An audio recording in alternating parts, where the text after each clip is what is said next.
Good evening, শুভ সন্ধ্যা। তো guys দেখো, আমরা রামনগর চলে এসেছি শ্যামা মায়ের পুজো দেখতে। তো মণ্ডপটি কেমন হয়েছে কমেন্ট করে বলবে। মণ্ডপের যে চারিপাশে যে দৃশ্যগুলো আমরা তুলে ধরলাম, তো এই দৃশ্যগুলো তোমাদের আর কোথাও কোথাও হয় কমেন্ট করে বলো। সবার মাঝখানে আমরা একটা প্যান্ডেল তুলে ধরলাম। তো এই প্যান্ডেলটি কেমন হয়েছে বা মায়ের মূর্তিটি কেমন হয়েছে, তোমাদের কেমন লাগছে সবাই কমেন্ট করে বলো।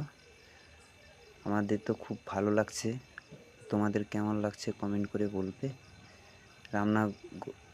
রামনগর সেরা পুজো কালী পুজো, তো কেমন লাগছে কমেন্ট করে বলবে।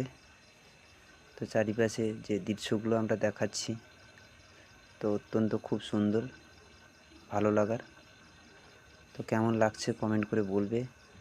তো এর থেকে আরও ভালো যদি আমরা আরও ভিডিও দিতে পারি,